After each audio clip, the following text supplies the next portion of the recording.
From 94.9 KUOW Seattle, I'm Marcy Silman. Years ago, back when cigarette makers could advertise on television, Virginia Slims had a memorable spot that was aimed at women smokers. "You've come a long way, baby," it crowed. Well, flash forward several decades, and there are many people who'd argue that women haven't really made the kind of progress toward gender equality that some would like to see, and that's part of the mission behind Seattle's Real Grrls, to empower girls from diverse communities to realize their power through media production. Robin Held has led Real Grrls for a little over a year now, and she joins me in the studio. Thanks for coming in. Thank you for the invitation. That was my sort of dilution of your mission statement, but pretty close. Maybe you want to expand a little bit from your vantage point. What is Real Grrls? Can I say a little bit by saying something about how it began? Sure. And the kind of role it has now. Yeah. Which is a little bit different. So when Real Grrls was founded about 12 years ago by Mallory Graham and a number of close educators and artists, they saw a great need to change an industry, and their work was really focused on the filmmaking industry, getting more women behind the camera, getting more women with the kinds of skills to move up the ladder and to change what were really disheartening numbers. Very few feature films being made by women, very few plum roles with women in them, and then therefore very few, I'm using quotes here, women's stories being told. Those figures have not changed very much. I was just going to say that this is, 12 years since then? And it's, while that is still a focus of Real Grrls, I think what we've been trying to embrace more fully in the last several years is the wide range of media making that is part of our landscape, especially the wide range in our city of technological innovation and change. And there are so many possibilities, career possibilities, artistic possibilities for young women, even in our own city, above and beyond filmmaking. Does media literacy itself fit into what you guys do? Very much so, and I think that's in some ways most related to your opening remarks, because Real Grrls not only teaches girls the hard and soft skills of digital media making, but also critical awareness about the images that surround them every day. And I think that's where we may all be seeing an additional pressure on this generation of young women, because they are surrounded at all times by conflicting messages. And in some more traditional media, like family films or television and online, the kinds of messages they get, they don't see. Let's go back to the kind of phrase, you can only see what you can only want to be what you see, however that goes. But there are still in family films, there are far more men in roles, boys in speaking roles, than there are women. So there's still, the representation is really out of balance with a society where women are half the workforce, half the population. We're talking with Robin Held of Real Grrls. In looking at the website, you see girls that look pretty young. I'm wondering what the lowest age is and who exactly you're serving. Real Grrls says now that it serves ages 9 to 21, but some people fib to get in. So we've had some really smart 8-year-olds making extraordinary projects. As a curator, my past is being a museum curator, and in that role, my job was really to help artists realize their most ambitious projects. It is a thrill for me to see really creative 9-year-olds, 10-year-olds, 12-year-olds, before someone really tells them no, that they learn the permission and that they learn that making really changes how you see the world. That I know in my bones, if I know anything. How many participate? That if you think about the concentric circles of Real Grrls, there's the media lab where the classes take place. That's probably 250 to 300 girls a year. Then we have an apprenticeship program where girls who have been taught to tell their own stories and make their own media.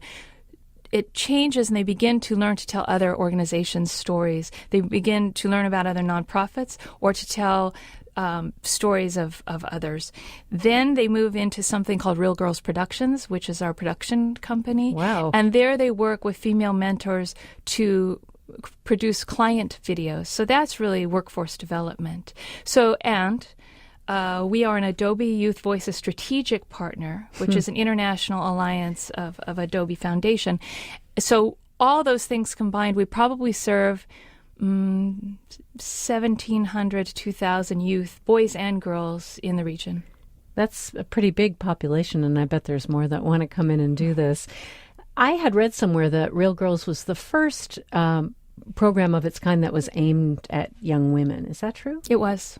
And it was. Are there a lot more now? There are several now, and several focusing on different aspects. For example, there are a number of different organizations who teach girls to code, and Real Girls will soon be we teach animation courses, we teach a lot of things, but not specifically coding.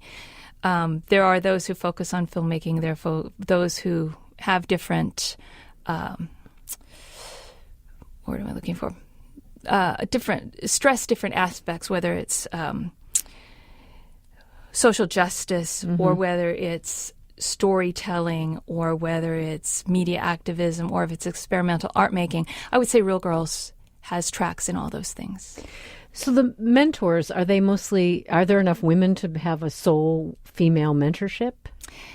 We have different kinds of mentors depending on the jobs. So, for example, in the classroom, and one of the things that distinguishes Real Girls programs is a high degree of mentors to students and really high youth engagement. And what that means is that it's not a mentor telling you what to do. It's working with you to help you discover what you want to do.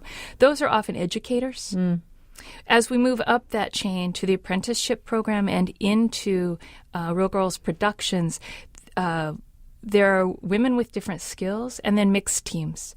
In the Real Girls Productions, it's a little bit more like the real world, where men and women are working with youth to produce client videos. You know, we were talking just a bit ago when I introduced you as saying that there aren't really, gender equality is not a place where we're at this point, at least from my vantage point. And a lot of other women might feel that same way. And so when Mallory Graham started this in 2001, looking to help women portray themselves, or young women portray themselves, from you coming from the outside and then taking over this job, are women really portraying themselves in a wider arena than Real Girls? The goal that in 2001 of helping women tell their stories, because their stories weren't being told, the very simplest, most basic building block of Real Girls. It seems that there's still a ways to go, even though you've got 1,700 to 2,000 people participating. There's a long ways to go. I think gender representation is a really complex arena, because we're not just talking about, one, seeing more women and seeing more speaking, active women in leadership roles. We're also talking about less restrictive notions of what a woman can do. I think the goal many organizations have, lots of us in the world, are to get to a place where there's so many women in roles of leadership. We don't say woman leader, woman artist, woman diplomat. It's just leadership that we're talking about. We have a ways to go. You mentioned, Robin, that you were a museum curator before you took this job. You were a museum curator for many years before you took this job. It's a big change, it would seem, at least from the outside looking in. So what tempted you to leave a position that hundreds of people covet? On any day, I would probably tell that story in different ways. I loved being a curator. It could be that I'm a curator again. I love making exhibitions. For those of you who don't know what a curator does, it's almost like making a feature film or an opera, but you're doing it in the form of objects that have been borrowed from around the world or commissioned and put in one place and one time for people to come see. It requires a lot of scholarship, negotiation, and then an accumulation of certain objects and its bodies and space organized in very specific ways. I loved that work very much. The most, as a curator of contemporary art, the most rewarding part of my job was always working directly with artists. And much of what I did was work with women artists and women artists in new fields, and I'm using quotes again, new media, whatever that was. So much of my work was with artists, women artists who were working in robotics or in artificial intelligence or in transgenic bacteria or any number of new media. So it wasn't so much of a leap to begin working with young people working in new mediums. I think people who work in time-based mediums, they think differently, and I'm seeing that in young people now. It's a really privileged position to see young artists developing now, and I look forward to the kind of work they produce in 10 and 15 years. I know at the Fry Museum, which was your most recent curatorial position, there were youth outreach programs. I mean, part of what you did was to try to bring kids and people who work with kids into the walls of the museum. But now you're really in that, well, I'm not sure how one-on-one you are. You're sort of leading the one-on-one charge. But there must have been some challenges for you professionally, personally as well, perhaps. I don't know. Where should we go with that? What was hard? Well, here's my job at the Fry. I'll start from there. I was both a chief curator, and we were working toward big change, big transformation in the museum. And the museum I came to was very different than the museum I left. And those changes required work at the level of the state. It was quite rewarding work.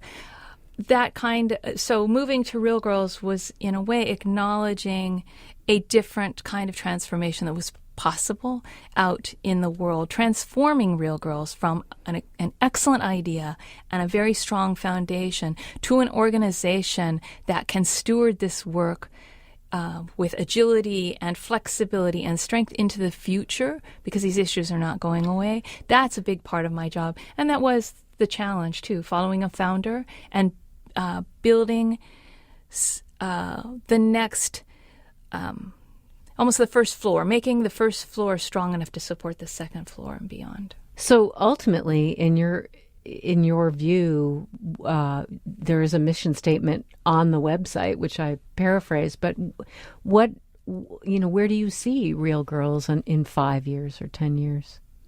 It's possible now to say that Seattle is a media arts education destination. Wow. It isn't branded that way, but it's true.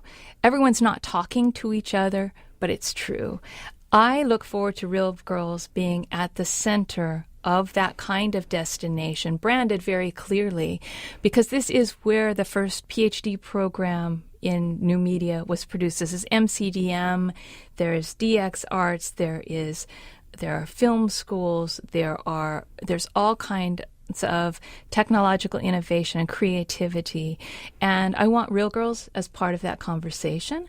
I also want the girls at Real Grrls to see a wide range of careers and education possibilities that they might not see otherwise. I really hope that this generation we're training now become some great leaders in our region and beyond, in fields we can't imagine yet. I mean, the tools change all the time. The idea of girls is changing all the time. I think that's what makes it a really exciting place to be. So what hurdles do you have to getting to that? Hurdles. Things are changing. Things are changing for women and girls, and they're not changing fast enough. In our lifetime, we have laws for equal rights. We have laws for equal pay. I say very clearly that I'm a feminist, and I say that Real Grrls is working toward a feminist future. And I use the F word because what we're talking about is equality. We are talking about an equal playing field, and we have a long ways to go. And that's the biggest challenge. And I'm really honored to be part of that work, making tomorrow better for girls and women.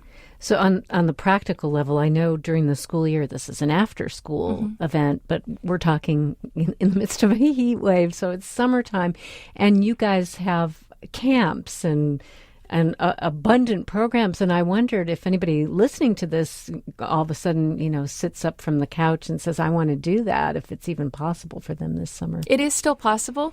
I recommend going to the website and looking at the wide array of programs coming up for 9 to 12-year-olds and for teens.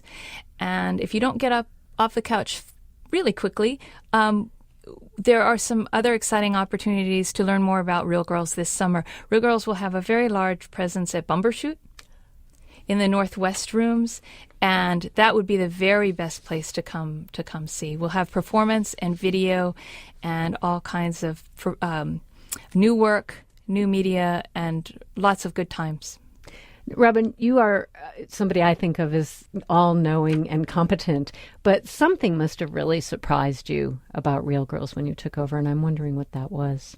So I should say here that Robin had to look at the ceiling and think over all the surprises that took over. So anything, it could be something that delighted you as well as surprised you. It's a pleasure every day to see young girls make and to move from that giggly, shy moment when they're with other 9-year-old strangers to the time they come together and they create something. And by the end of a week-long camp, there's the fidgeting. I'm using fingers quotes. The fidgeting is, can we just hurry up? And I got to get the editing done. We have to get this done. The focus becomes on the work. What I would say about Real Grrls and the field it operates in, it's a very interesting place to be because the tools are changing all the time. Our notions of gender are changing, and therefore the notion of what a girl is changing. And our ideas about educating young people are changing. So I feel like it's a kind of shifting ground we're operating on with our sights on the North Star of equality. Robin Held is director of Real Grrls. Thank you so much for coming in. Oh, thank you. It was a pleasure to be with you.